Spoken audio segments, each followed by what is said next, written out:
এই কোরআন তোমার এবং তোমার সম্প্রদায়ের জন্য অত্যন্ত সম্মানের একটা বস্তু। এবং আল্লাহ আরো বলেন, ওয়াসাউফা তুসআলুন, আমি এই কোরআন সম্পর্কে তোমাদেরকে জিজ্ঞাসা করব।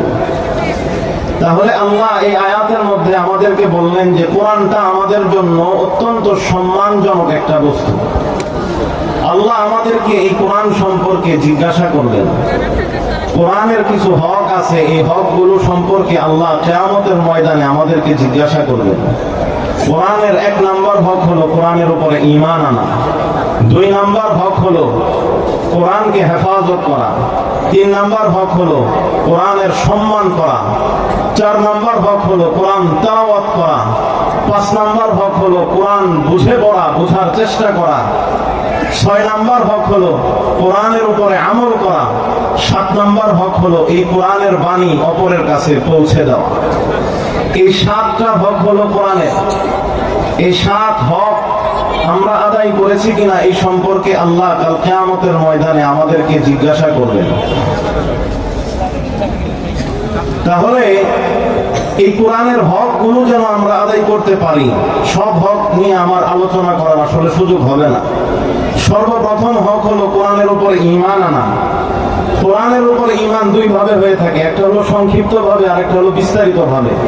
সংক্ষিপ্ত মানে আমরা সবাই কোরআন বিশ্বাস করি, যেটা কার কিতাব? আল্লাহ তাআলার পক্ষ থেকে নাজিলকৃত কিতাব। এবং আমরা এটাও বিশ্বাস করি যে কোরআনের মধ্যে যা আছে সব সত্য। এটা হলো কোরআনের উপরে সংক্ষিপ্ত ঈমান। আর কোরআনের উপরে বিস্তারিত ঈমান রাখা মানে কোরআনের অর্থ বোঝা, কোরআনের তাফসীর বুঝে, এর প্রত্যেকটা আয়াতের অর্থ তাফসীর বুঝে তার উপরে ঈমান রাখা, এটা হলো কোরআনের উপরে তাফসীরি ঈমান। এটা সবার পক্ষে সম্ভব না। বিশেষ এক শ্রেণীর মানুষ এটা যদি আদায় করে তাহলে সবার পক্ষ থেকে এটা পালন হয়ে যাবে। এটাকে বলা হয় ফরজে কিফায়া। কোরআনের উপরে বিস্তারিত ভাবে ঈমান আনা, এটা হলো ফরজে কিফায়া।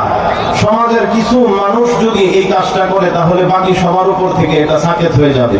এই যে বাচ্চারা, এই যে আমরা যারা আছি, আপনাদের পক্ষ থেকে আমরা এই দায়িত্বটা পালন করে আপনাদের জিম্মা থেকে এই কাজটা, আমরা এই বোঝাটা হালকা করে দিলাম, এই কাজ থেকে আপনাদেরকে মুক্ত করে দিলাম। সেজন্য আমাদের এবং এই ছাত্রদেরকে আপনাদের শুকরিয়া আদায় করতে হবে। আল্লাহ রাব্বুল আলামিন কোরআনের উপরে ঈমান আনা সম্পর্কে বলেন, ফাআমিনু বিল্লাহি ওয়া রাসূলিহি ওয়ান নূরিল্লাযী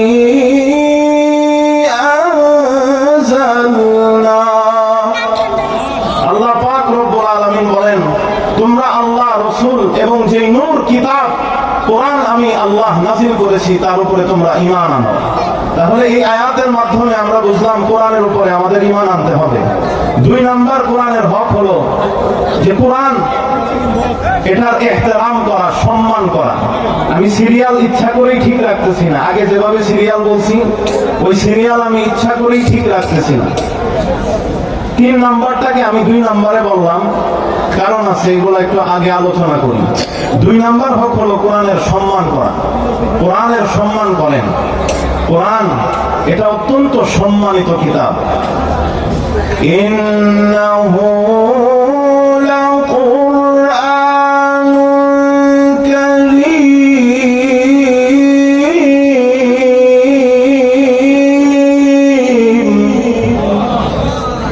ফি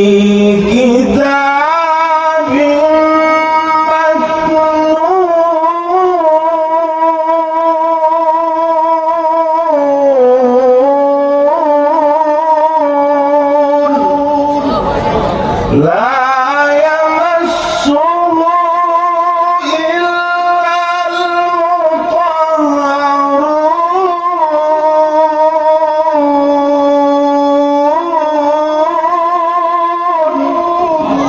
আল্লাহ পাক রব্বুল আলামিন বলেন, এই কোরআনটা অত্যন্ত সম্মানিত কোরআন।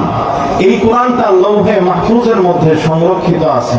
এটাকে পবিত্র ফেরেশতাগণ স্পর্শ করতে পারে, পবিত্র মানুষই এটাকে স্পর্শ করতে পারে, পবিত্র মানুষ ছাড়া এটাকে কেউ স্পর্শ করতে পারে না।